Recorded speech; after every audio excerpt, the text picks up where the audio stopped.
అదిగా యోహాను సువార్త 5వ అధ్యాయం 1వ వచనంలో అంటాడు, అటు తర్వాత యూదుల పండుగ ఒకటి వచ్చెను కనుక యేసు యెరూషలేమునకు వెళ్ళెను అనే మాట తెలియజేస్తుంటాను. చూడగలం. గమనించండి ప్రియులారా, ఈ శ్రేష్టమైనటువంటి దినమున మనం చదువుకునేటువంటి ఈ సువార్త పాఠ్యభాగంలో సువార్తికుడు అనేటువంటి యోహాను ద్వారా తెలియజేయబడుచు ఉన్నటువంటి కొన్ని వివరాలు కనుక జ్ఞాపకం చేసినట్లయితే యూదుల పండుగ ఒకటి వచ్చినది అనేటువంటి మాటను తెలియజేస్తూ ఉండడానికి జ్ఞాపకం చేసుకోవచ్చు. జనరల్గా యూదులైనటువంటి వారిని కనుక మనం గమనించినట్లయితే అనేక రకాలైన పండుగలు, ఈ అనేక రకాలైనటువంటి పండుగల్లో ముఖ్యంగా 7 పండుగలు అనేటువంటి వాటిని ఆచరించేటువంటి వారికి ఉంటుంటే, ఆ 7 పండుగలు అనేటువంటి వాటిలో మరి ముఖ్యంగా కనుక జ్ఞాపకం చేసినట్లయితే 3 పండుగలు అనేటువంటి వాటిని ఆచరించేవారుగా ఉంటూ ఉంటానని జ్ఞాపకం చేసుకోవచ్చు. ఏంటి ఆ పండుగలు అనేటువంటిది కనుక జ్ఞాపకం చేసినట్లయితే పస్కా పండుగ అనేటువంటిది, పెంతెకోస్తు పండుగ అనేటువంటిది, అదిగా గుడారముల పండుగ అనేటువంటి మాటను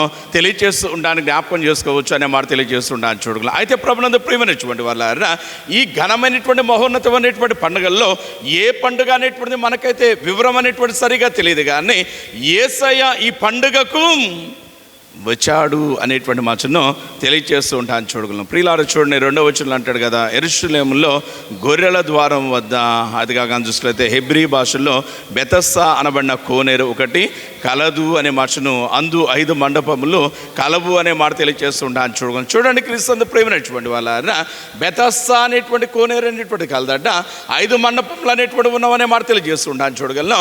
దీని గురించి ఇంకా అసలోతుగా ఈ సువార్తికుడు అనేటువంటి యోహాను తెలియజేస్తున్నటువంటి వివరాలు కనుక జ్ఞాపకం చేసినట్లయితే, ఆ కోనేటిలో ఉన్నటువంటి నీటిని ఆయా సమయంలో దేవదూత వచ్చి కదిలించేటువంటి సాంప్రదాయం అనేటువంటిది ఉన్నదట.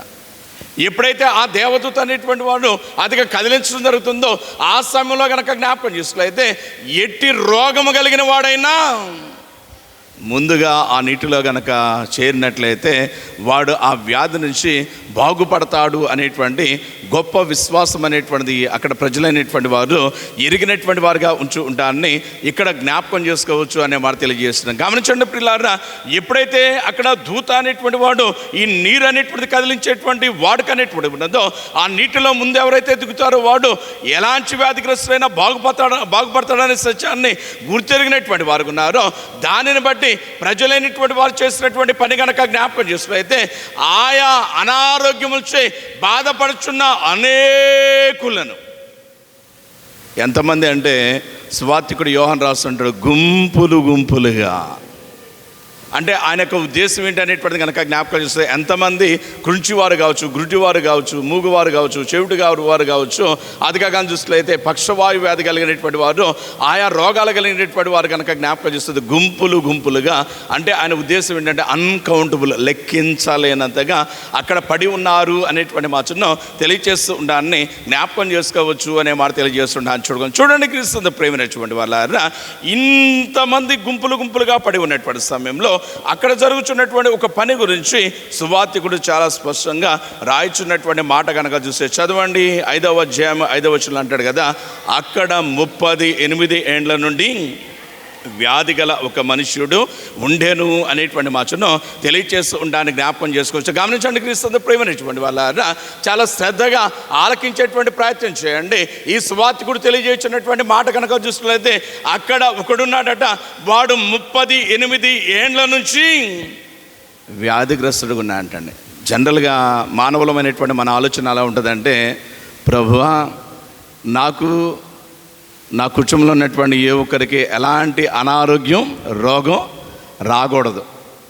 ఇట్లాగా మేము ఎప్పుడు చూస్తే 50 సంవత్సరాలు వచ్చుగాక, 70 వచ్చుగాక, 95 వచ్చుగాక మేము ఆరోగ్యంగానే ఉండాలి అనేటువంటి ఆలోచన కలిగినటువంటి వారుగా ఉంచి ఉంటానని జ్ఞాపకం చేస్తాం. ఒకవేళ వచ్చిందనుకోండి, వస్తే మన రెండవ ఆలోచన ఏంటి అనేటువంటిది కనుక జ్ఞాపకం చేస్తుంటే, ప్రభువా వచ్చిన ఈ అనారోగ్యం 2-3 రోజుల కంటే ఎక్కువ ఉండడానికి వీల్లేదు నాయన.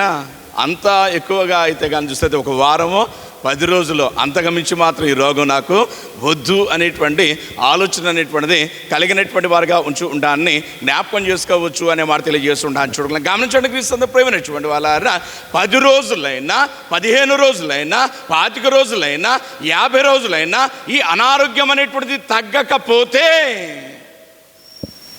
మన యొక్క హృదయంలో ఒక విధమైన ఆందోళన, మన హృదయంలో భయం, ఒక విధమైనటువంటి నిరాశ, నిస్పృహ, అసలు నా జీవితానికి ఏమవుతుంది అనేటువంటి అదిగా కంగారు అనేటువంటిది మొదలయ్యేటువంటిదిగా ఉంటాన్ని జ్ఞాపకం చేసుకోవచ్చు అనే మాట తెలియజేస్తారు. చూడండి, క్రీస్తు ప్రేమైనటువంటి వాళ్ళారా, వచ్చినటువంటి అనారోగ్యం అనేటువంటిది ఒక నెల రోజులు తగ్గకపోతేనే ఇంతగా బాధపడిపోతున్నామే, ఇంతగా ఆలోచన చేస్తూ ఉన్నామే.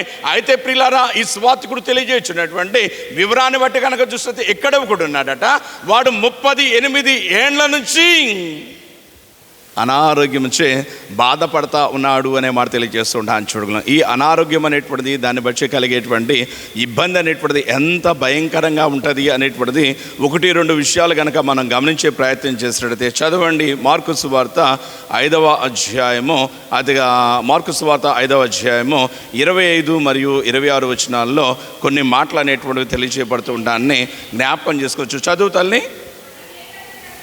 12 ఏండ్ల నుండి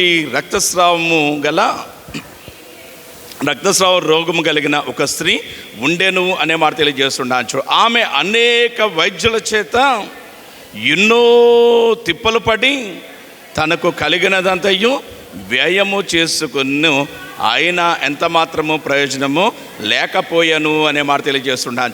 చూడండి, క్రీస్తు ప్రేమనిచ్చుకోండి వాళ్ళారా, అనారోగ్యం అనేటువంటిది ఎక్కువ దినములు అనేటువంటి కనుక ఉంటే దాని పరిస్థితి అనేటువంటిది ఎలా ఉంటుంది అనేటువంటి దాన్ని కనుక మనం జ్ఞాపకం చేసుకోలేతే, ఈ సువార్తికుడు మార్కు తెలియజేస్తూ అంటాడు కదా, ఇదిగో నేను ఒక ఆమెను ఎరుగుదును, ఆమె 12 ఏండ్ల నుంచి రక్తస్రావం కలిగినటువంటిదిగా ఉన్నది అనేటువంటి మాట తెలియజేస్తున్నాను. చూడగలం. గమనించండి, క్రీస్తు ప్రేమైనటువంటి వాళ్ళ ఆమెలో ప్రవేశించినటువంటి ఆ అనారోగ్యం అనేటువంటిది ఆమెను ఎంతగానో ఇబ్బంది పెడుచున్నటువంటి విధానం బట్టి, ఆమె చేసినటువంటి పని గురించి ఈ సువార్తికుడు అనేటువంటి మార్కు రాయించున్నటువంటి మాట కనుక జ్ఞాపకం చేసినట్లయితే, ఆమె ఇబ్బంది పడుచు అనేక మంది వైద్యుల వద్దకు వెళ్ళాను. మనం కూడా ఏం చేస్తాం?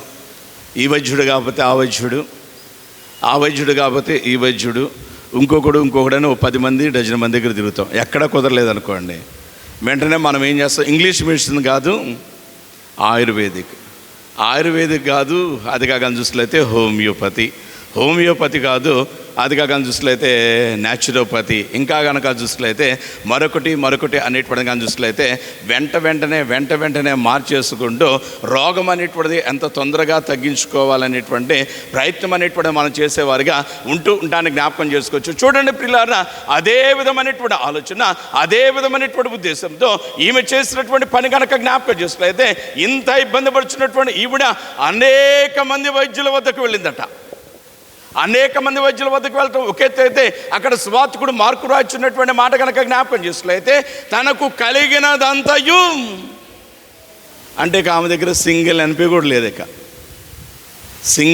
కూడా లేదు. డబ్బులు మొత్తం ఆమె కనుక చూసినట్లయితే రోగం బాగు చేసుకోవాలనేటువంటి ఉద్దేశంతో ఖర్చు చేసేసుకున్నది అనే మాట తెలియజేస్తుంటాను. చూడు, అయినప్పటికీ తనకు కలిగినటువంటి అనారోగ్యం అనేటువంటిది తనను విడిచిపెట్టినటువంటి విధానం బట్టి ఆమె ఏమి చేయలేనటువంటి దయనీయమైనటువంటి నిస్సహాయకరమైనటువంటి పరిస్థితుల్లో ఇబ్బంది పడిపోతూ ఉంది అనేటువంటి మాటను తెలియచేస్తూ ఉండడానికి జ్ఞాపకం చేసుకోవచ్చు. కాబట్టి క్రీస్తు ప్రేమైనటువంటి వాళ్ళ అనారోగ్యం అనేటువంటిది కనుక జ్ఞాపకం చేసుకోలేతే, అంతటి ఇబ్బంది అనేటువంటి దానికి మనల్ని గురి చేసేటువంటిదిగా ఉంటుంది అనే మాట తెలియచేస్తుండవచ్చు. అంటే మన దగ్గర ఉన్నదంతా ఖర్చు అయిపోతుంది, మనం మరింతగా కృంగిపోయేటువంటి వారిగా, మరింతగా కనుక చూసినట్లయితే ఇక ఏ నిరీక్షణ, ఏ ఆశ లేనిటువంటి వారిగా దిగజారిపోయేటువంటిదిగా అనారోగ్యం అనేటువంటిది మనల్ని చేసేటువంటిదిగా ఉంటానికి జ్ఞాపకం చేసుకోవచ్చు. రెండవదిగా, ఈ అనారోగ్యం అనేటువంటిది ఏం చేస్తుంది అనేటువంటిది కనుక జ్ఞాపకం చేస్తే చూడండి, కీర్తనల గ్రంథము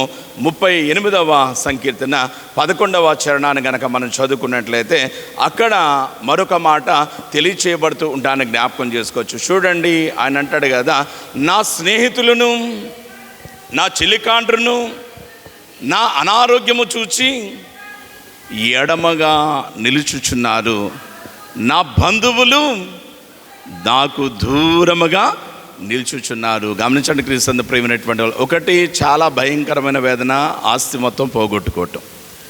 రెండవదిగా, ఈ అనారోగ్యం వల్ల కలిగేటువంటి ఇబ్బంది అనేటువంటి దాని గురించి ఈ కీర్తనాకారుడు దావీదు మాట్లాడుతూ అంటాడు, నాకు కలిగిన తెగులు, నాకు కలిగిన ఈ బాధను చూసి నా స్నేహితులు, నా చెలికాండ్రు చాలామంది చెప్తుంటారు, పాస్టర్ గారు వీడు నా స్నేహితుడండి, ఈమె నా స్నేహితురాలండి, వీడంటే ఏమంటే నాకు ప్రాణమండి, నా కోసం వీళ్ళు ప్రాణం పెడతారని అంటాడు.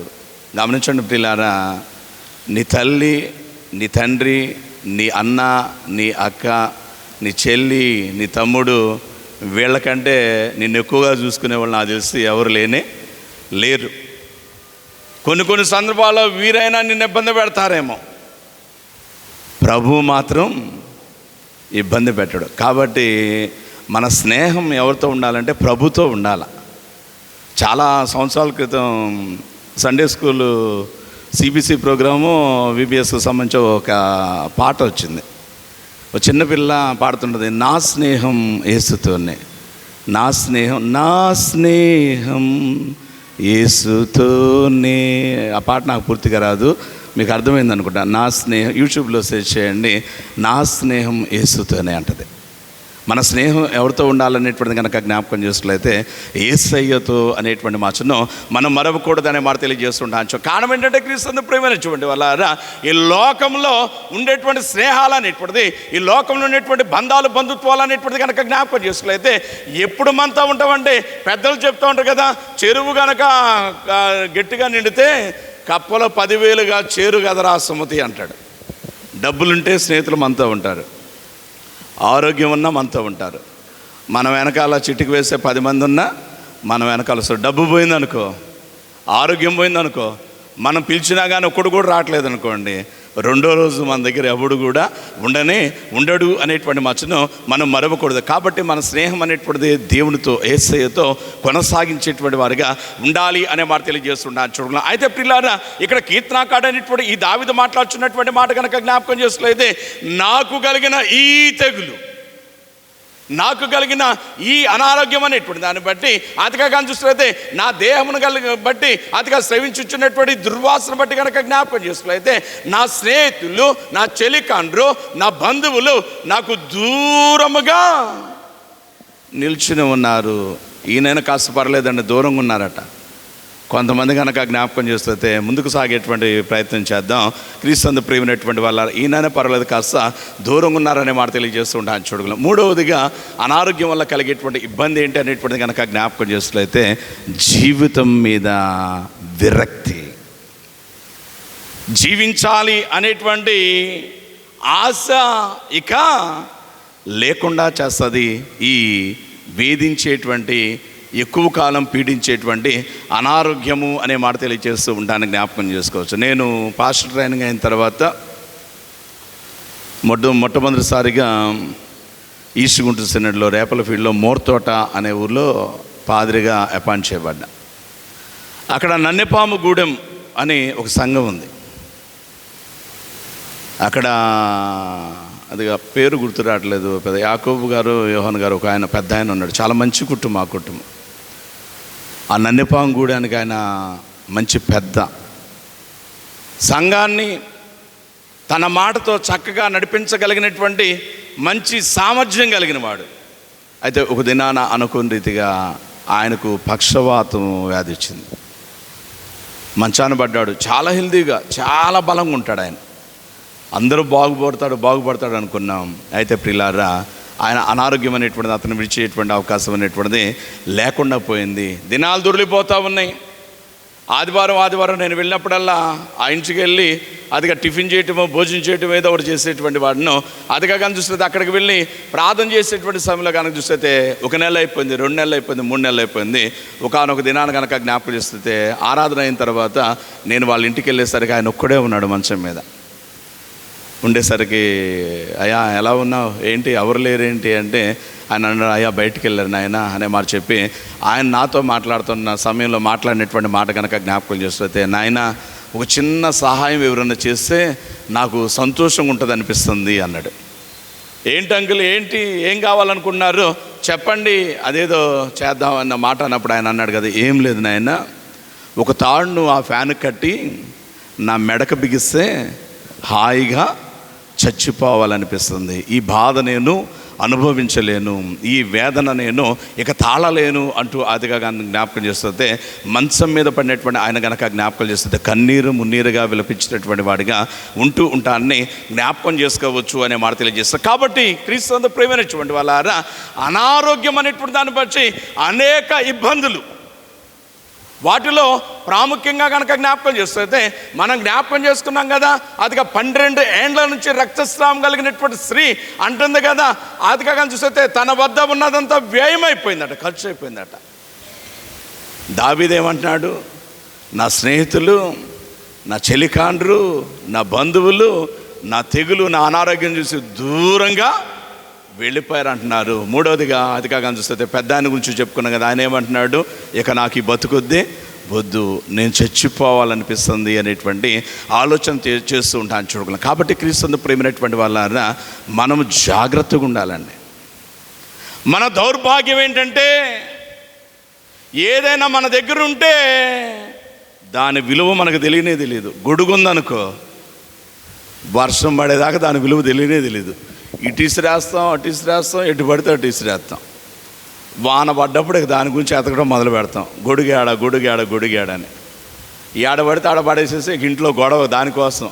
బయట తుఫాన్ ఏమో కానీ ఇంట్లో తుఫాన్తో ఇక పక్కన వాళ్ళకి ఎంటర్టైన్మెంట్. ఇక అది ఉన్నప్పుడు దాని విలువ తెలియదు, ఎక్కడ దాన్ని పదిలపరచుకోవాలో తెలియదు.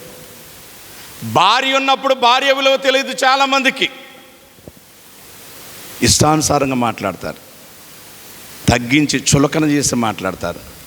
భర్త ఉన్నప్పుడు భర్త విలువ చేయలేదు. ఒక ఆవిడ అంటుంది, మా గాడిదిట ఏమైనా వచ్చిందండి అంటుందట. ఓ ఇదేదో బాగుంది తల్లి, ఇంతకీ ఎప్పుడు మొదలు పెట్టారు ఈ గాడిదల వ్యాపారం అన్నాడట ఒక ఆయన. అన్నయ్య ఏం లేదన్నయ్య, గాడిదలు లేదు పడలేదు, మా ఆయన ఇటేమన్నా వచ్చాడు అన్న. అంటే వాళ్ళ ఆయన అంత చక్కగా పిలుచుకుని మా గాడిద ఇటేమన్నా. భర్త ఉన్నప్పుడు భర్త విలువ తెలియదు. చాలామంది నవ్వుకుంటున్నారు, మరి ఎక్కడ కనెక్ట్ అయ్యారో ఏంటో అర్థం కానటువంటి పరిస్థితి. ఏది ఏమైనప్పటికీ ముందుకు సాగుదాం. క్రీస్తు ప్రేమైనటువంటి వాళ్ళారా, భర్త ఉన్నప్పుడు ఒక ఆయన అంటున్నాడు కదా, ఈ చపాతీలు నేను చేయలేను సార్ అంటున్నాడు. ఒక ఆయన ఏమన్నాడు, ఈ చపాతీలు నేను చేయలేను అంటుంటే ఆ సహోదరు అంటది కదా, పాస్టర్ గారు మీకు అన్నీ నా మీద అబద్ధాలు చెబుతారండి, ఆయన మాటలు అసలు నమ్మొద్దండి అని చెప్తా ఉంటాను చూడ. కాబట్టి జాగ్రత్త.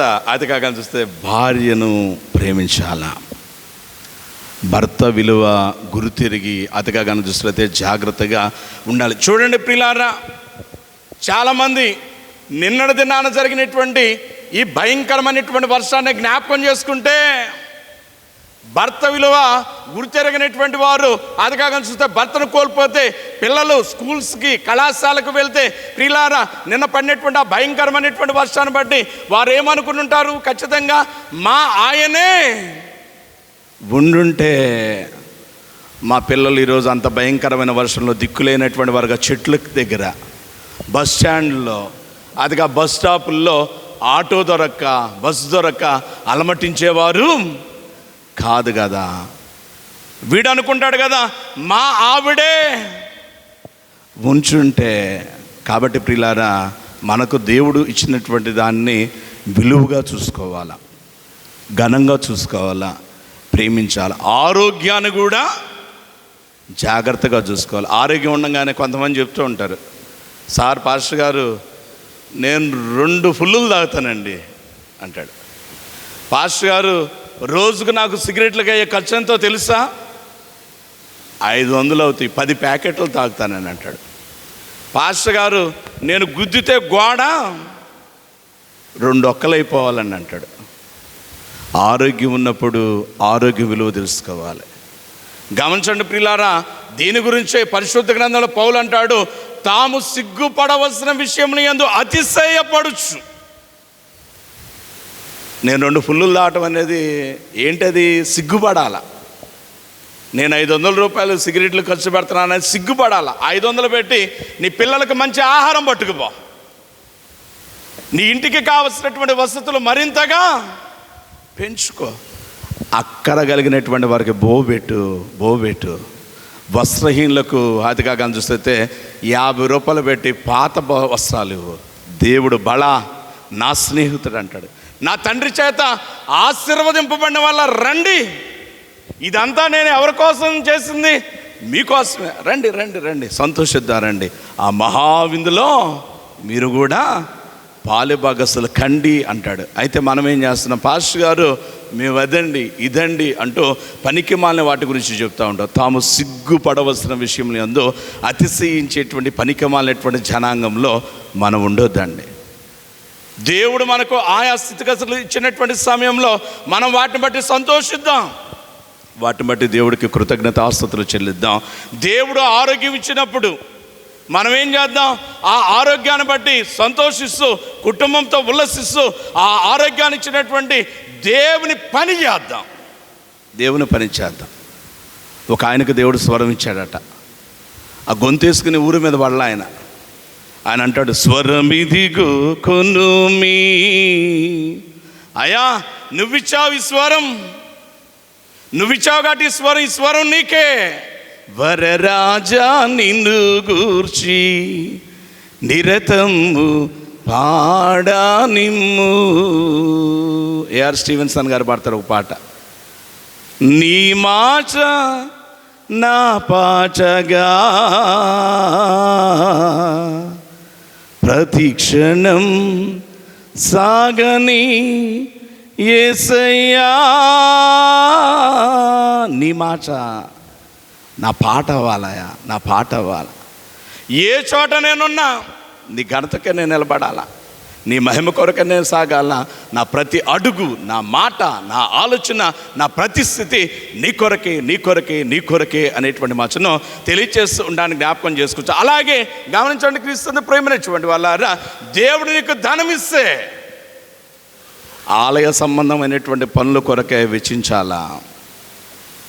పేదలైనటువంటి వారికి, నిరాశ్రయులైనటువంటి వారికి అదిగా గనక జ్ఞాపకం చేసుకులైతే సహాయం అనేటువంటిది చేయాలి అనే మాట తెలియజేస్తుండొచ్చు. చాలామంది అంటారు, ప్రభునందు ప్రేమించినటువంటి వాళ్ళారా, పాస్టర్ గారు మేము చేసేవాళ్ళం కానీ అసలు మేమే చాలా పేదవాళ్ళం అండి, మా జీతం ఎంత అండి? అదిగా గనక చూసినట్లయితే నెలకు వచ్చేసరికి ఒక 10,000 15,000 అంటారు. ప్రభునందు ప్రేమించినటువంటి వాళ్ళారా, గుప్పెడు అన్నం పెడితే చాలండి. మనమేం సహాయం చేయమంటే ఎకరాలు రాయమనేం కాదు ప్రభు ఉద్దేశం. లేదంటే అతిగా చూస్తే లక్షల రూపాయలు ఇవ్వమని కాదు. క్రీస్తు ప్రేమినటువంటి మనం 10 ముద్దలు తింటుంటే ఆ 10 ముద్దల్లోంచి ఒక్క ముద్ద పక్కవాడికి పెట్టగలిగితే మనకంటే ధన్యుడు, మనకంటే ఆశీర్వదింపబడగలిగిన వాడు వేరొకళ్ళేనే లేడు అనేటువంటి మాటను మనం మరవకూడదు అనే మాట తెలియజేస్తుండొచ్చు. దేవుడిస్తే దేవుడి కొరకే, దేవుడు ఆరోగ్యం ఇస్తే దేవుని కొరకే. అయితే మనం ఏం చేస్తామంటే ఇచ్చిన ఆరోగ్యాన్ని పోగొట్టుకుంటున్నాం. ఆరోగ్యం విలువ మీకు మీకు మీకు మనకు తెలియాలంటే ఒక 2 రోజులు సెలవు పెట్టండి. మీరు చేసే పనులకి గవర్నమెంట్ హాస్పిటల్కి వెళ్ళండి, వార్డు తిరగండి, పేషెంట్లందరినీ చూడండి. గవర్నమెంట్ హాస్పిటల్ పోయి వార్డు ప్రతి వార్డు తిరగండి. తిరిగి ఒక్కొక్క పేషెంట్ నిశ్చితంగా గమనించండి. ఒక్కొక్క వార్డులో ఒక్కొక్క కథ, ఒక్కొక్క వార్డులో కానీ చూసినట్లయితే ఇలాంటి రోగాలు కూడా ఉన్నాయా అనే ఆలోచన అనేటువంటిది తీసుకువచ్చేటువంటిదిగా ఉంటూ ఉంటాను జ్ఞాపకం చేస్తాను. కాబట్టి క్రీస్తు ప్రేమైనటువంటి వాళ్ళు, దేవుడు మనల్ని ప్రేమించి ఆరోగ్యం ఇస్తే ఆ ఆరోగ్యాన్ని మనం నాశనం చేసుకోకూడదండి. కొంతమంది గుట్కాలు తింటారు, కొంతమంది వ్యసనాలకు బానిసైపోతారు. చాలు, ఇంతకాలం తిన్నావు, ఇంతకాలం త్రాగావు, ఇంతకాలం మరొకటి చేసావు, చాలు నన్ను గన్నయ్య రావే నా యేసు అంటాడు భక్తుడు. ఈ లోకమాయసుకే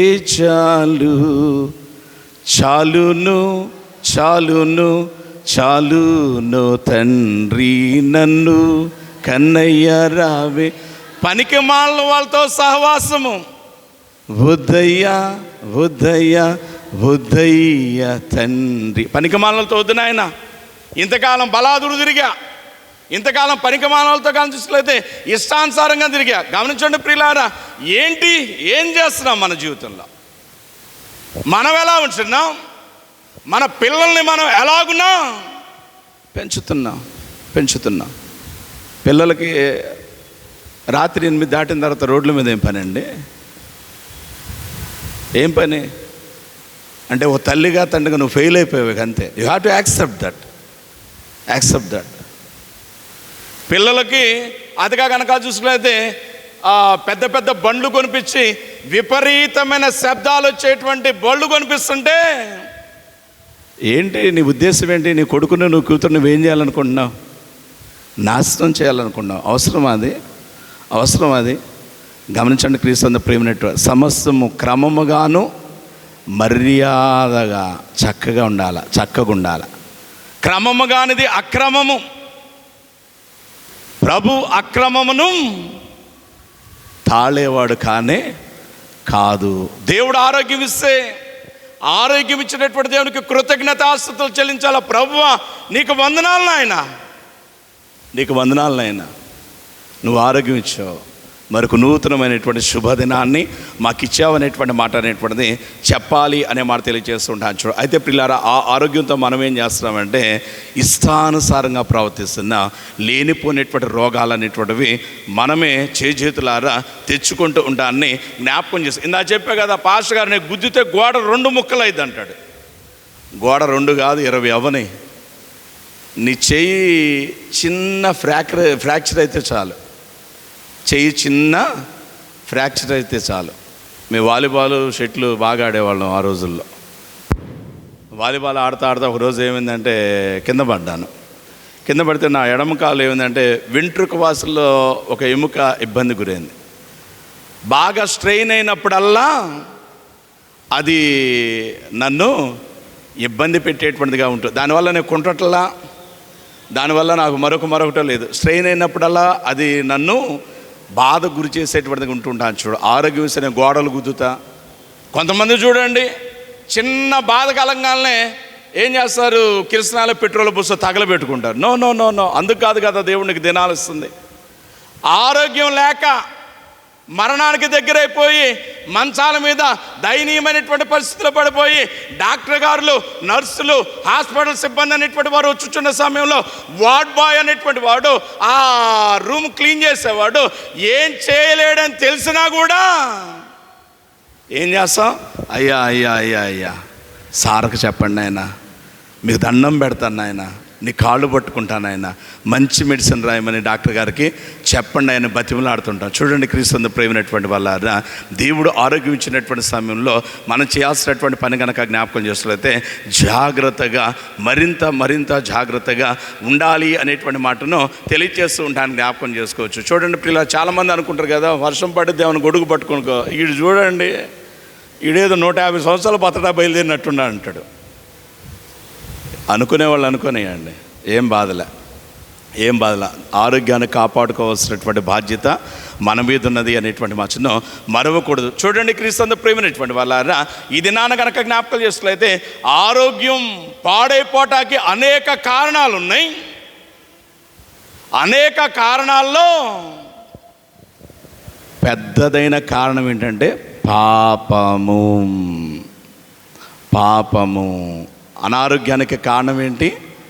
పాపము అనే మాట తెలియజేస్తుంటా. నా మాట కాదండి, యేసయ్య మాట. చూడండి యోహాను సువార్త 5వ అధ్యాయము 14వ వచనాన్ని కనుక మనం చదువుకున్నట్లయితే అక్కడ తెలియజేయబడుతూ ఉంటాను, జ్ఞాపకం చేసుకోవచ్చు. అటు తర్వాత యేసు ఈ స్వస్థత పొందిన తర్వాత వీడు దేవాలయంలో కనపడ్డాడట. దేవాలయంలో కనబడితే వీడితో యేసయ్య మాట్లాడుతూ అంటాడు కదా, మరి ఎక్కువ కీడు నీకు కలగకుండునట్లు ఇక పాపం చేయమాకురా బాబు అంటున్నాడు. మరి ఎక్కువ కీడు నీకు కలగకుండానట్లు ఇక పాపము అంటే వీడు 38 సంవత్సరాల నుంచి ఈ బెతస్దా అనేటువంటి కోనేటి దగ్గర దయనీయమైన పరిస్థితిలో పడిపోవటానికి కారణం ఎవరు? పాపము అనేటువంటి మాటను తెలియజేస్తూ ఉంటాను, జ్ఞాపకం చేసుకోవచ్చు. అందుకే పాపం గురించి పరిశుద్ధ గ్రంథం తెలియజేసినటువంటి మాట కనుక జ్ఞాపకం చేసినట్లయితే పాపమునకు దూరముగా ఉండండి. మీరు పాపమును కనుక మీరు దగ్గరైనట్లయితే ఆ పాపము మిమ్మల్ని పట్టుకొనును. పాపం ఏం చేస్తుందట? పట్టుకుంటుందట. పాపం ఎవరిని పట్టుకుందో అటువంటి వారిని పాతాళము పట్టుకున్నంట. పాతాళంలో ఏమున్నది? ఏడుపును పండ్లు కొరుకుటయు భయంకరమైన అగ్ని అనేటువంటి మాటను మనం ఎరిగినటువంటి వారమే అనే మాట తెలియజేస్తారు. చూడండి పిల్లారా, వీడు ఇంత ఇబ్బందులు పడిపోవట కారణం ఏంటంటే పాపము అనేటువంటి మాటను తెలియజేస్తూ ఉండడానికి జ్ఞాపకం చేసుకోవచ్చు. ఇంత పాపంలో వీడు పడిపోయినటువంటి విధానం అనేటువంటిది ఇక్కడ మనకు కనబడుతూ ఉంటానని జ్ఞాపకం చేసుకోవచ్చు. అందుకే ప్రసంగి గ్రంథంలో జ్ఞాని సొలొమోను మాట్లాడుతూ అంటాడు కదా, అధికముగా దుర్మార్గ పనులు చేయకము, బుద్ధిహీనముగా తిరగకము, నీకు ఇయ్యబడిన ఆయుష్కాలం కంటే నీ వేల ముందు చావవలెను అంటాడు. ఇల్లు కూలేటప్పుడు, చెట్టు కూలేటప్పుడు ముందుగానే చెప్తుందంట. అనారోగ్యము దాని తీవ్రత పెరిగేటప్పుడు కూడా ముందుగానే చెప్పిద్ది. సిగరెట్ స్మోకింగ్, ఆల్కహాల్ డ్రింకింగ్ ఉందనుకోండి, దాన్ని బట్టి కనుక జ్ఞాపకం చేసినట్లయితే లివర్ డ్యామేజ్, జాండీస్ అయిందనుకోండి, పర్సంటేజ్ అనేటువంటిది 3, 4, 5, 6 అట్లా పోతుంది అనుకో, వెంటనే డాక్టర్ గారు ఏం చెప్తారు, బాబు ఇంతకాలం తాగింది చాలు, ఇక మానేస్తే ఇట్లయితే నువ్వు ఇబ్బంది పడతావు అంటాడు. వాడు ఏం చేస్తాడు, పర్సంటేజ్ నార్మల్ అయిపోగానే మరలా తాగడం మొదలు పెడతాడు. ఈసారి సరాసరి ఎక్కడికి పోతుంది, ఏ 20, 60 పోతుంది. 20, 60 పోగానే ఏమవుతుంది, ఏమ్మా పరదీసులము. ప్రియులారా, పాస్టర్ గారు రాలేదండి మా ఇంటికి అంటారు. చూస్తారు, ఏమొస్తాం గమనించండి. క్రీస్తు ప్రియమైనటువంటి వాళ్ళారా, పాపము కానటువంటి దురలవాట్లు అనే మాట తెలియజేస్తుంటాను చూడండి. కాబట్టి క్రీస్తు ప్రియమైనటువంటి వాళ్ళారా, ఒకవేళ నువ్వు పాపము చేసినటువంటి వాడిగా, పాపంలో ఉన్నటువంటి దానిగా ఉన్నట్లయితే పర్వాలేదు, ఇంతదనక this is the time to repent. పశ్చాత్తాపడటానికి దేవుడు మీకు మనకిచ్చినటువంటి మంచి అవకాశం ఇది అనే మట్టును తెలియజేస్తుంటాను చూడగలను. ఆదికాండం చూసినట్లయితే నేను చేసినటువంటి ఈ తాగుబోతుతనం బట్టి, నేను కలిగినటువంటి ఈ తిరుగుబోతుతనాన్ని బట్టి, నేను కలిగినటువంటి ఈ ఇబ్బందికరమైనటువంటి ఆలోచన బట్టి ఈ అనారోగ్యం అనేటువంటిది నన్ను తాకింది. కాబట్టి ఈ అనారోగ్యం ఇక నా మీద ఉండడానికి వీల్లేదు. కాబట్టి నేను ఈ దురలవాట్లన్నిటినీ మానేసేయాలి. ఇక నాకు వద్దు, ఇవి నాకు ఇక వద్దు. పౌలు ఆ మాట అంటున్నాడండి. ఇదిన మనం చదువుకునేటువంటి పరిశుద్ధ పత్రికా పాఠ్యభాగంలో చూడండి, తిమోతికి రాసినటువంటి మొదటి పత్రిక 2వ అధ్యాయంలో ఆయన మాట్లాడుతూ 12, 13 వచనాలు అంటాడు, పూర్వము దూషకుడును, హింసకుడును, హానికరుడైనటువంటి నన్ను తన పరిచర్యకు అదిగా చూస్తే పిలిచాడు అనేటువంటి మాటను నమ్మకమైనటువంటి వాడుగా ఉంచడానికి అనే మాటను తెలియచేస్తా అన్నట్టు కదా. తెలియక అవిశ్వాసం వల్ల చేసి తిని గనక కనికరింపబడితిని. ఒకప్పుడు తెలియక చేస్తా, ఒకప్పుడు తెలియక, ఇప్పుడు తెలిసింది అది తప్పని, ఇప్పుడు తెలిసింది అది పాపమని, ఇప్పుడు తెలిసింది అది చేయకూడనిది, మాట్లాడకూడనిది, యోచించకూడదని. కాబట్టి ఇక నేను ఆ తప్పు చేయను. గమనించండి క్రీస్తు ప్రేమ, వాట్ ఎ వండర్ఫుల్ డెసిషన్. ఎంత చక్కని డెసిషన్ అనేటువంటిది పౌలు ఇక్కడ తీసుకుంటున్నాడు అనేటువంటిది కనుక చూసినట్లయితే మనం జ్ఞాపకం చేస్తాం. మనం కూడా డెసిషన్స్ తీసుకుంటాం. ఇప్పుడు డిసెంబర్ 31వ తారీఖున రేపటి నుంచి చూడండి నా బతుకు అంటాం. ఆ బతుకు సాయంత్రం 6 అయ్యేసరికి మళ్ళా అది పంది బురద గోరు పన్నీరు గోరు అన్నాడు. పందికి మంచి స్నానం చేయించినా కానీ పన్నీరుతో మరలా అది బురద చూడంగానే దొరిలిద్దంట దానిలో పోయి. అట్లాగే సాయంత్రం 5, 6 అయ్యేసరికి అని చూస్తే అదే రాతులకు వెళ్ళిపోయేటువంటి వారిగా ఉంచి ఉండాలని జ్ఞాపకం చేసుకోవచ్చు. పౌల్లాగా మన తీర్మానాలు ఉండాలా, పౌల్లాగా మన ప్రతిజ్ఞ ఉండాలా. అది కాక చూస్తే యెహోషువలాగా ఉండాలా మన ప్రతిజ్ఞ. నేనును నా ఇంటివారు యెహోవానే. మీరేం చేస్తారో నాకు తెలియదు, నాకు వద్దు కూడా. నేను నా ఇంటి వారు మాత్రం యెహోవానే సేవించేదను. తెలియక చేస్తుని ఆయన మహాకృపను బట్టి కనికరింపబడుతుంది. కాబట్టి ఇక మీదట నేను పాపం చేయను. పౌలు అంటున్నాడండి ప్రియులారా, ఈ దినాన కనుక జ్ఞాపకం చేస్తే ఈ 38 ఏండ్ల నుంచి ఉన్నటువంటి వీడి పరిస్థితి కూడా జ్ఞాపకం చేసినట్లయితే పాపంలో పడిపోయాడు. పాపం అనేటువంటిది వీడిని ఏం చేసింది అనేటువంటిది కనుక జ్ఞాపకం చేసినట్లయితే 30 ఏండ్ల నుంచి అనారోగ్యంతో వీడిని పీడిస్తూ ఉండటాన్ని జ్ఞాపకం చేసుకోవచ్చు అనే మాట తెలియజేస్తుంటాను. చూడండి క్రీస్తు ప్రేమైనటువంటి వాళ్ళకి ముగింపులోనికి వెళ్ళేటువంటి ప్రయత్నం చేద్దాం. ఎప్పుడైతే ఇంతటి అనారోగ్యంలో ఉన్నాడో చదవండి 5వ వచనంలో గ్రంథకర్త అంటాడు కదా, అక్కడ 38 ఏండ్ల నుంచి వ్యాధి గల ఒక మనుష్యుడుండెను. 6వ వచనం అంటాడు కదా, యేసు వాడు చదవండి. వాడు పడి ఉండట చూచి వాడప్పటికి బహుకాలము నుండి, ఈ మాట భలే గమ్మత్తుగా ఉంది. యేసు వాడిని చూచి, ఎప్పుడైతే వాడిని చూసాడో వాడిని గుర్తుపట్టాడట. గుర్తుపట్టి వాడప్పటికి బహుకాలము నుండి అంటాడు. అంటే యేసయ్యకి వీడికి ఏంటో మరి స్నేహం. ఇంతకీ ఏంటి యేసుస్వామి బహుకాలం నుండి అని చెప్తా ఉన్నాడు. ఇక్కడ ఏం జరుగుతుంది అనేటువంటి కనుక జ్ఞాపకం చేస్తే ఒకటే మనకు అర్థం అయిపోతుంది. యేసయ్య గలిలయలోని నజరేతులో పెరుగుతున్నాడు. యేసు తల్లి అయినటువంటి కన్య మరి యొక్క తల్లిగారు ఊరు కనుక జ్ఞాపకం చేసినట్లయితే యోదయాలోని యెరూషలేమునకు 5 కిలోమీటర్ల దూరంలో ఉన్నటువంటి ఈ బెతస్దా కోనేటికి దగ్గరగా ఉంది. జాగ్రత్తగా అర్థం చేసుకునే ప్రయత్నం చేయండి. కన్య మరి యొక్క తల్లిగారి ఇల్లు ఎక్కడుంది? బెతస్దా కోనేటికి, అంటే యెరూషలేము దేవాలయంకు 5 కిలోమీటర్ల దూరంలో ఉంది. బెతస్దా కోనేటికి దగ్గరగా ఉంది.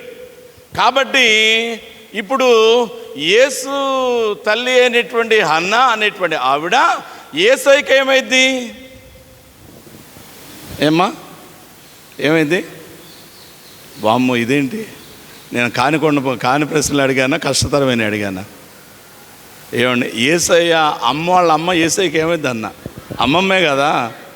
ఇదేంటి యూట్యూబ్లో పెడుతుంటారు, ఇవి IAS IPS వాళ్ళు మాత్రమే దీన్ని చెప్పగలరని. అట్లా అడిగానేమని నాకు భయం వేసింది. ఎందుకంటే నా చదువే అంతంత మాత్రం. నా చదివే అంతంత మాత్రం అయితే మీరేంటి? అమ్మమ్మే కదా అయ్యేది. అమ్మమ్మ కాబట్టి తరచూ అమ్మమ్మ గారింటికి వెళ్ళాలన్న ఆలోచన యేసయ్యకు ఉండిద్దా ఉండదా? 30వ ఏట నుంచి పరిచర్య మొదలుపెట్టాడు. 3.5 సంవత్సరాలు చేశాడు. అంతకుముందు మామూలుగానే ఉన్నాడు కదా. కాబట్టి అమ్మమ్మ గారింటికి వెళ్ళే అలవాటు ఆయనకు ఉందా లేదా? అంటే అమ్మమ్మ గారింటికి వెళ్ళేటువంటి సమయంలో ఈయన అమ్మమ్మ గారింటికి దగ్గరలో ఉన్నటువంటి ఆ బెతస్దా కోనేటి దగ్గర కూడా వెళ్తూ ఉన్నాడండి. కోనేటి దగ్గర ఉన్న వాళ్ళందరూ కూడా ఒకసారి చూసుకుంటున్నట్టున్నాడు. ఒకసారి అట్లా చూస్తున్నట్టున్నాడు. వీడి వ్యాధి వయసు అంతా 38 సంవత్సరాలు. యేసయ్య పరిచర్య చేయటం ముగింపుకు వచ్చేసరికి 33.5. అంటే యేసయ్య వయసు కంటే వీడి వ్యాధి వయసు ఎక్కువ ఉంది. అంటే యేసయ్య అదిగా చిన్ననాటి నుంచి వెళ్తూ ఉంటుంటే వీడిని ఎన్ని సంవత్సరాలుగా చూస్తున్నాడు, అక్కడ ఎన్నో సంవత్సరాలు చూస్తున్నాడు. అందుకే సువార్తికుడి ద్వారా ఆయన మాట్లాడుతుంటాడు, వాడు అక్కడ బహుకాలం నుండి పడి ఉన్నాడని యేసు ఎరిగి ఇక పోనలేదు, ఈయన క్షమించేద్దాం అనే ఉద్దేశంతో ఆయన అడుగులు ముందుకు వేశాడండి. What a wonderful God we have. ఎంత అద్భుతమైనటువంటి దేవుడు మనం కలిగి ఉన్నాడు. మనం ఆయన దగ్గరికి వెళ్ళటం కాదు, ఆయనే మన దగ్గరకు వస్తున్నాడు. అదే మన నిర్లక్ష్యం. ఆయన మన దగ్గరికి వస్తున్నాడు కాబట్టి మనకు లెక్క లేకుండా పోతుంది. ప్రభు దగ్గరికి వచ్చాడట, నీతో ఉంటానన్నాడట. ఒకడితో ఏం అవసరం లేదని ఇష్టానుసారంగా తిరగటం మొదలుపెట్టాడట. దూరం వెళ్ళిపోయాడు ప్రభు. ఇప్పుడు దరిద్రంలో దిక్కుమాలితనంలో పడిపోయాడు. ఇక బాధపడటం మొదలుపెట్టాడు. ఇప్పుడు ప్రాధేయపడుతూ దేవుని ప్రార్థన చేస్తూ అన్నాడు కదా, ప్రభు మొర వినవా, నీ కొరకే నే వెదకేను దేవా, నాకు ఒకసారి. దేవుడేమో దగ్గరికి వస్తే అప్పుడేమో అవసరంలే, వెళ్ళు, నా టైం లేదు, ఐఎమ్ సో బిజీ. నిన్నటి దినాన జరిగినటువంటి భయంకరమైనటువంటి వర్షాన్ని బట్టి తనువు చాలించిన వాళ్ళు ఎంతోమంది. దేవుడు మనందరినీ సజీవ లెక్కలో ఉంచాడండి. మనల్నే కాదు, ఇంకా చాలామందిని సజీవ లెక్కలో ఉంచాడు. చాలామంది ఉంచితే ఎంతమంది దేవుని మందిరంలో కనపడుతున్నాం? ఎంతమందిని కనపడుతున్నాం? ఇక్కడికి రాకపోయినా పర్లేదండి, మరొక చోట మందిరంలో ఉన్నా కానీ బలా మీకంటే అదృష్టవంతులు వేరొకరు లేరు అనేటువంటి మాట తెలియజేస్తారు. అలా కాకుండా రోడ్లో ఉంటే బలాదురు తిరుగుతుంటే ప్రభు ఇచ్చినటువంటి సమయాన్ని పనికి మాలిన సాకులు చెప్పి దుర్వినియోగం చేస్తే మరుసటి నిమిషం నీదవునో కాదు. మనం అలా ఉండొద్దండి. కృతజ్ఞత కలిగినటువంటి వారుగా ఉందాం. ప్రభునందు ప్రియమైనటువంటి వాళ్ళారా, యేసయ్య వీడి దగ్గరకు వస్తే అదిగా కానీ చూసినట్లయితే ఒకడు అన్నాడట, అవసరం లేదు, నేను చాలా బిజీ, నా ఉద్యోగం ఏంటో తెలుసా, అసలు ఆదివారం కూడా ఖాళీ ఉండదండి, అసలు ప్రార్థన చేయటం, అసలు నా పిల్లలతో గడపడానికి కూడా నాకు సమయం దొరకదండి అని చెప్తారు ఒక్కొక్కటి బడాయి. పిల్లలతో భార్యతో కూడా గడపని ఉద్యోగం నీకెందుకు, దానికంటే దాన్ని మానేసి ఓ రిక్షా దొక్కో, అంతకంటే అదృష్టం వేరొకటి లేదని. నీ ప్రయాస, నీ జీతం, నీ భార్యతో, నీ బిడ్డలు, నీ తల్లిదండ్రులతో సంతోషించడానికి అవసరం అదిగా అక్కడికి రాకపోతే ఆ సంపాదన ఉండెంత లేకెంత. నువ్వు సంపాదిస్తున్నావు అని చెప్పుకుంటున్నావు, నీ ఇంట్లో వాళ్ళు ఏం చెప్పుకుంటున్నారు తెలుసా, ఆయన ఉన్నా మాకు లేనట్టేనండి. ఖచ్చితం ఈ మాటలు గృహాల్లో, ఆయన ఉన్నా మాకు లేనట్టేనండి. ఎప్పుడు చూసిన ఉద్యోగం అంటాడు, ఎప్పుడు చూసిన స్నేహితులు అంటాడు, ఎప్పుడు చూసినా మరొకటి అంటాడు. నో, నీ భార్య నిన్ను గురించి అలాంటి మాటలు అంటుందేమో, నీ పిల్లలు అలా అంటున్నారేమో, నీ తల్లిదండ్రులు అలా అంటున్నారేమో. ఓ విశ్వాసి, నిన్ను నీవు పరిశీలన చేసుకో. దేవుడు నీకు దినము ఇస్తుంది, నీ కుటుంబంతో సంతోషిస్తూ ఆయన ఘనపరుస్తూ నీ కుటుంబాన్ని చక్కగా నడిపించుకోవడానికి కావలసినంత సంపాదించుకుంటానికే. అంతేగాని ఎక్కువ కూడబెట్టుకుంటే ఏదో అనుకుంటాం, ఏం చేయలేం. కొంతమంది అదిగా కనిపిస్తలైతే ఫిక్స్డ్ డిపాజిట్స్, కొన్ని వ్యాపారాలు ఎలాంటి ఆలోచన ఉంటుందంటే, నీ పని చేయకపోయినా నెలకు ₹1,00,000 రావాలి పాస్టర్ గారు అంటారు. మంచిదే, చేస్తారు. వాడు 50 ఏట పనికిమాలిన పనులన్నీ చేసి ఏ అనారోగ్యంతో మంచం మీద పడతాడు, వాడికి నెలకు 10 లక్షలు వస్తున్నాయి అనుకుందాం. ఏం ప్రయోజనం వాడికి? వీడు ఎక్కడున్నాడో మంచం మీద ఉన్నాడు, లేచి వాడికి అయిన దాహాన్ని తీర్చుకుంటానికి మంచినీళ్ళు వాడు తాగలడా? పాస్ వస్తే అదిగా పోసుకోవటానికి వాడు లెగవగలడా? కేకలు పెడుతుంటాడు, అమ్మ, అయ్యా, నాయన, రండ్రా నన్ను బాత్రూమ్ దాకా. ఎవడు నీ మొర వినపోతే నువ్వున్న చోట నీ బట్టలు నువ్వు పోసుకుంటావు. ఎందుకా బతుకు? ఎందుకా తీరిక లేనటువంటి సంపాదన? ఎందుకా దౌర్భాగ్యము? అటువంటి పరిస్థితుల్లో ఉన్న వాళ్ళకంటే దరిద్రులు వేరొకరు లేనే. నీ భార్యతో సంతోషించు, నీ బిడ్డలతో సంతోషించు, నువ్వు సంతోషంగా ఉండు. అందుకే దేవుడు ఏది ఇచ్చినా కానీ మనం ఏం చేస్తామంటే వీటన్నిటిని విడిచిపెడతా ఉన్నాం, దేవుని విడిచిపెడుతున్నాం. ఆ తర్వాత అవసరంగానే ప్రభువా నా మొర విను అంటే ఆయన no, I don't want to hear you. నేను నీ మాట వినటానికి ఇష్టడుగా లేను. నేను నీ దగ్గరికి వస్తే అంత చులకనా, అంత తీరిక, అంతగా నువ్వు క్రూవావా, బలిసావా, చూద్దాం నీ పరిస్థితి ఏంటంటాడు. అంటాడు. అట్లా దేవుడి చేత కోప్పడే మాటలొద్దండి. ఇదిన మనం చదువుకున్నటువంటి పాత నిబంధన పాఠ్యభాగంలో ఆయన మాట్లాడుతూ 50వ సంకీర్తనలో కనుక జ్ఞాపకం చేస్తుంటే, క్రీస్తు ప్రేమైనటువంటి వాళ్ళ భక్తిహీనులతో ఆయన ఇలాగూ సెలవిచ్చుచున్నాడు. చదవండి, అక్కడ 16వ వచనంలో అన్నట్టు భక్తిహీనులతో దేవుడు ఇట్లు సెలవిచ్చుచున్నాడు అనే మాట తెలియజేస్తుండొచ్చు. ఎవరితో అట? అందరితో కాదు, భక్తిహీనులతో. Those the people who forsaken his Lord, who forsaken his beneficiary, who forsaken his sustainer. ఎవరైతే వారి పోషకుడును, వాడి ఉపకారిని, వాడి సహకారిని, వాడికి తోడుగా ఉండేటువంటి వాడిని మర్చిపోయాడో వాడి గురించి మాట్లాడుతూ ఉన్నాడు. నాతో నీకేం పని? నువ్వు తప్పు చేస్తుంటే చూస్తా పోనీలేదు, తెలుసుకుంటాలని చూసి చూడనట్టు నేను పక్కకు తిప్పుకుంటే నువ్వేమనుకుంటున్నావు? నేను చేతకాని వాడిని అనుకుంటున్నావు కదా, నాకు చావలేదు అనుకుంటున్నావు కదా అంటూ ఆయన అంటారు, దేవుని మరచి వాళ్ళారా దీన్ని యోచించుకొనుడి, లేని ఎడలా నేను మిమ్మల్ని చీల్చివేదును. ఈ పదప్రయోగం బాగాల.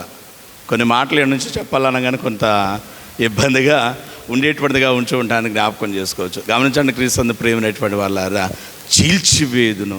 దీన్ని కాస్త మోటుగా వెళ్ళామనుకో ఎంత చండాలంగా ఉంటుందో ఆ పదప్రయోగం. ఎట్టని అన్నావనుకో ఎంత చండాలంగా ఉంటుందో ఆ మాట. దేవుడు మాట్లాడుతాడు, చీల్చివేదును, తప్పించువాడు కూడా నువ్వు లేకపోవును. నువ్వేదో నీ ధనం నిన్ను కాపాడుదనుకున్నావేమో, నీ అధికారం, నీ వెనకాల ఉన్నటువంటి నీ మంది మార్బలం, మరొకటి అనుకున్నావు, ఇవేమీ నిన్ను కాపాడవు అనే మాట తెలియజేస్తున్నాచ్చు. కాబట్టి ప్రియులారా, చాలా జాగ్రత్తగా ఉండాలండి. ఈ దినాన గనక జ్ఞాపకం చేసినట్లయితే ఈ జాగ్రత్త లేదు ఈ పనికి మాలినటువంటి వాడికి. జాగ్రత్త లేనటువంటి విధానం బట్టి పాపం మీద పాపం చేయకున్నటువంటి అకృత్యాలని కనుక జ్ఞాపకం చేసుకున్నట్లయితే మితి మీరి చేశాడు.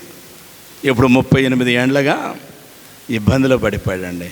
క్రీస్తు ప్రేమైనటువంటి వాళ్ళ యేసు అనేక దినములుగా అనేక వస్త్రాలుగా వాడు అక్కడ పడి ఉండుట చూచి వాడి వద్దకు వచ్చి మాట్లాడుచున్నటువంటి మాట కనుక జ్ఞాపకం చేస్తే చదవండి. అదిగా కనుక చూసినట్లయితే ఇక్కడ 6వ వచనంలో ఆయన మాట్లాడుతూ బహుకాలం నుండి ఆ స్థితిలో ఉన్నాడని ఎరిగి వాడి దగ్గరకు వచ్చి అంటున్నాడు కదా, స్వస్థపడగోరుచున్నావా అని వాడిని అడిగెను అనే మాట తెలియజేస్తుంటాను. ఎంత అద్భుతమైన దేవుడు అండి మన దేవుడు.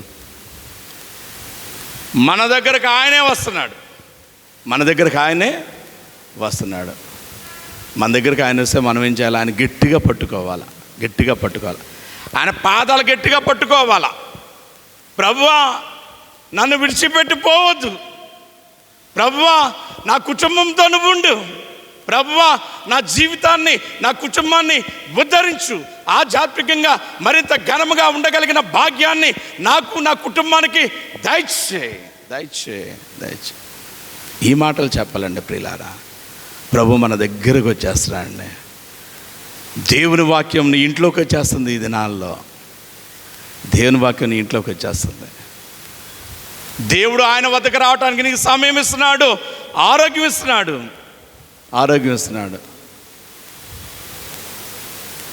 దేవుడు ఏంటిది ఏదో పాట పాడుతూ ఉంటాం అప్పుడప్పుడు. కనుదృష్టి ఇచ్చాడట, కళ్ళు ఇచ్చాడట. కళ్ళు ఉన్నంతకాలం ఏమో అర్థకాలం చూస్తే యూట్యూబ్లు, జబర్దస్తులు, ఇంకోటి చూసి దృష్టి మొత్తం పోయింది. ఇప్పుడు పోయిన తర్వాత వాడు అంటున్నాడంట, ఇప్పుడు బైబిల్ చదువుతాను మొదలుపెట్టాడట. దృష్టి మొత్తం ఉన్నంతసేపు ఏమో కానీ మొత్తం చూసేసాడు. ఇప్పుడేమన్నాడు? బైబిల్ చదవాలంటున్నాడు. How can it possible? Is it possible? ఇది కుదిరే పైన. నాకు కనుదృష్టి ఉన్నంత వరకు చదువలేదు నీ వాక్యము. చదవలేదట. ఇప్పుడు మొదలైంది వీళ్ళ విపరీత కోరిక. కనుదృష్టి పోయాక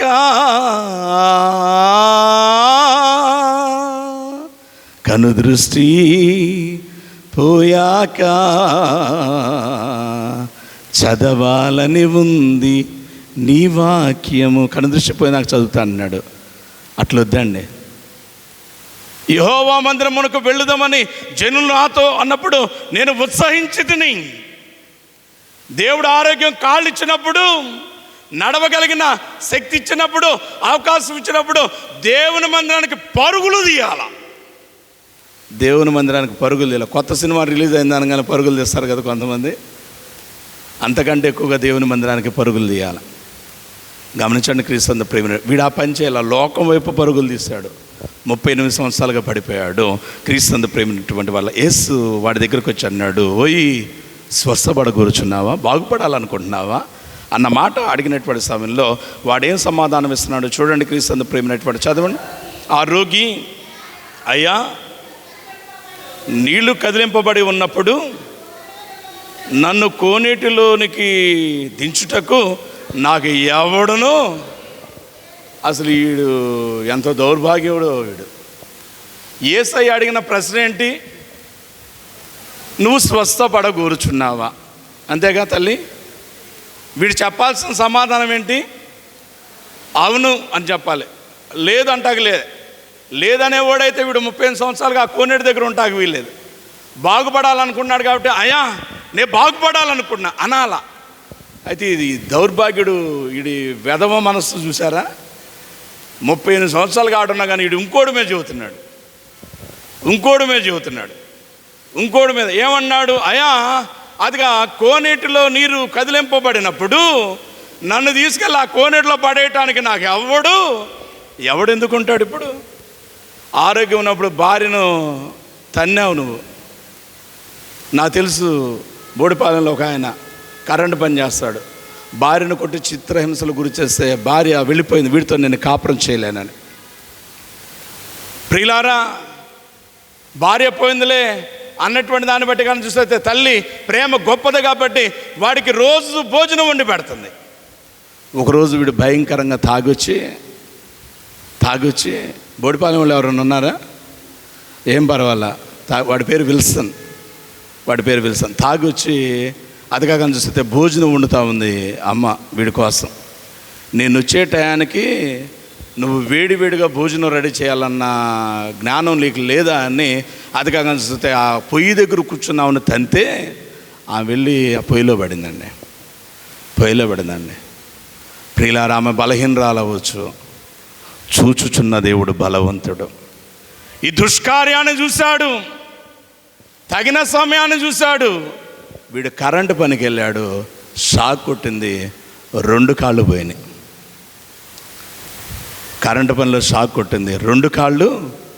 ఇప్పటికెప్పుడన్నా వెళ్తే గమనించండి, పొన్నూరు బోడిపాలెం మధ్యలో వీడు ట్రైసైకిల్ వేసుకుని తిరుగుతుంటాడు, వెలుస్తున్నాడు పేరు. గమనించండి క్రీస్తు ప్రేమైనటువంటి వాళ్ళారా. అది కాకనిస్తే వాడొచ్చి మా అమ్మ నన్ను చూస్తలేదు పాస్టర్ గారు అంటే, ఎందుకు చూడాలా? నా భార్య నన్ను చూస్తలేదు ఎందుకు చూడాలా? నువ్వు ఆరోగ్యం ఉన్నప్పుడు ఏమన్నా ప్రేమ చూపావా?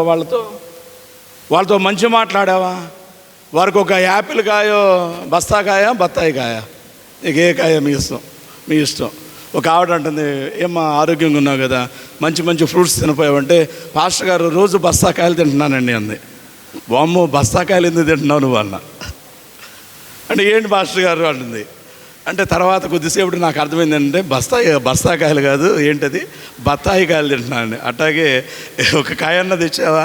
లేదు కదా అనే మాట తెలియజేస్తున్నాను. మరి ఎందుకు చూడాలి నిన్ను? వీడు అంటున్నాడు కదా, ఆరోగ్యం ఉన్నప్పుడు బలం ఉన్నప్పుడేమో దౌర్భాగ్య పనులను చేశాడు, ఇప్పుడు యేసయ్య వచ్చి స్వస్థపడగోరుచున్నావు అనగా ఏమన్నాడు? అసలు నా నీళ్ళ పాడేటాకు ఒకడు కూడా లేడు. పెద్దలు చెప్తుంటారు ఒక మాట, రే కనీసం 4 సంపాదించుకోరా బాబు, చచ్చేలోపు. అవునా కాదా? 4 సంపాదించుకోరా బాబు అంటారు. వీడి దగ్గర దౌర్భాగ్యం ఒక్కడు కూడా లేడు. ఒకడు పక్షవాయు వ్యాధితో బాధపడుతున్నాడండి, వాడి దగ్గర చాలామంది ఉన్నారు. చదవండి, ముగింపులోకి వెళ్ళిపోద్దాం. మార్కు సువార్త 2వ అధ్యాయాన్ని కనుక మనం చదువుకున్నట్లయితే అక్కడ ఆ మాట తెలియజేయబడుతూ ఉంటాన్ని జ్ఞాపకం చేసుకోవచ్చు. చూడండి, అతిగా చూస్తే 3వ వచనంలో ఆయన అంటాడు, కొందరు పక్షవాయువు గల ఒక మనుషుని 4 చేత మోయించుకుని. చాలండి ప్రియులారా, వీడు పక్షవాయు వ్యాధితో ఉన్నాడు. వీడేమన్నాడు? నాకు ఒక్కడు కూడా లేడు అంటున్నాడు. వీడి దగ్గర ఎంతమంది ఉన్నారు? 4 కాదు, కొందరున్నారు. అంటే చాలామంది ఉన్నారు.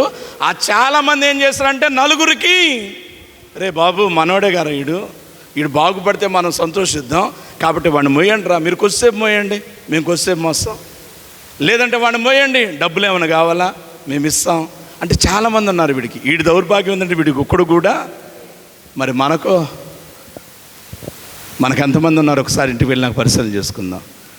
వీళ్ళు డబ్బులు ఉంటే రాకూడదండి, అధికారం ఉంటే రాకూడదండి, ఏమి లేకపోయినా నేనున్నా నీకు అని వచ్చేవాళ్ళు మన కోసం ఎంతమంది ఉన్నారో ఒక్కసారి ఇంటికి వెళ్ళాక మనల్ని మనం పరిశీలన చేయాలి. కనీసం 4 కూడా లేకపోతే మనం బతికినా చచ్చినట్టే, మనం బతికున్నా చచ్చినట్టే. మనకంటే దౌర్భాగ్యుడు వేరొకడు లేడు అనేటువంటిది గుర్తెరగాలి అనే మాట తెలియజేస్తారు. చూడండి, క్రీస్తు ప్రేమైనటువంటి వాళ్ళ ఈ దినాన వీడితో ఈ మాట చెప్తే వీడేమంటున్నాడు?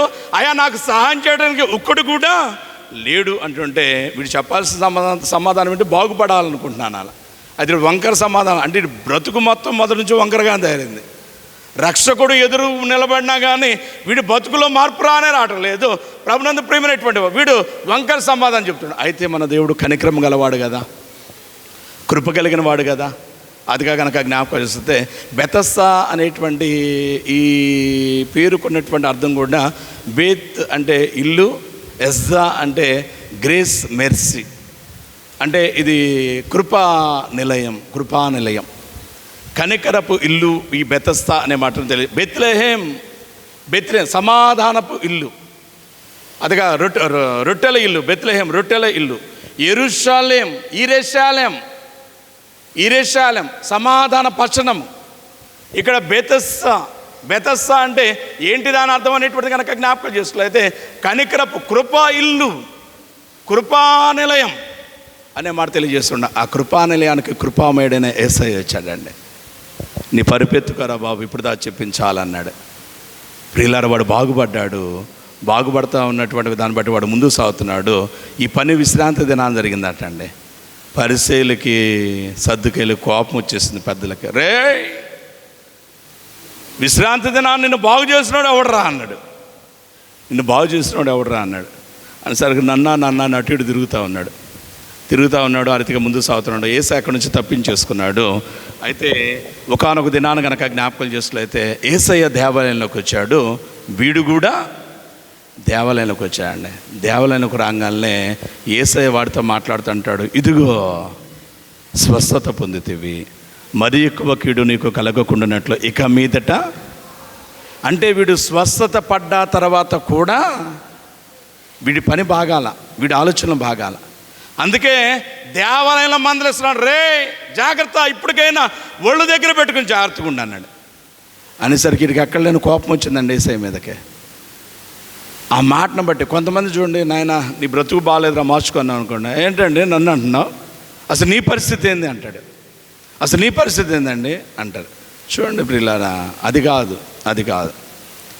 మనం సరి చేసుకుంటానికి ఎవరైనా అవకాశం చెప్తే సరే నేను థ్యాంక్ యూ అనాలి, సరే నేను థ్యాంక్ యూ, నా కోసం ప్రార్థన చేయాలి. అంతేగాని నాకొకటే నీకు 36 నేను చెప్పమంటావు నీ సంగతి అంటే వాడికి వాడిని వదిలేయటమే. వాడికి దేవుడు ఆ దినం కోసం ఏర్పాటు చేసుకున్నాడు అనుకుంటాం. ప్రియులారా, వీడితో యేసయ్య అన్నాడు, రే మరి ఎక్కువ కీడు కలగకుండానట్లు నీవు ఇక మీదట పాపం చేయ మాకు అంటుంటే వీడికి ఆ మాట బట్టి కోపం వచ్చిందంటండి. అదో పెద్ద ప్రసంగం. ప్రభు చిత్తం అయితే మరొకసారి దాన్ని ధ్యానం చేద్దాం. ఆ మాట అనగానే వీడు చేసిన పని ఏంటో తెలుసా? తర్వాత వచ్చిన చూడండి, వాడు వెళ్ళి నన్ను స్వస్థపరిచిన వాడు యేసు అని యూదుల దగ్గరికి వెళ్ళాట. యూదులు ఇన్ని దేనికోసం ఎదుగుతున్నారు? విశ్రాంతి దినాన స్వస్థపరిచినోడు ఎవడో చెప్పు అని తంతామంటున్నారు. విశ్రాంతి దినాన స్వస్థపరిచినోడు తంతామని యూదులు వెతుకుతుంటే వీడెళ్ళి ఎవడికి చెప్పాడు అంటే వీడి ఉద్దేశం ఏంటి? అని తన్నండి, నన్ను బాగు చేసినోడు చంపండి అని. ఆ దినము నుండి యూదులు ఆయనను హింసించసాగిరి.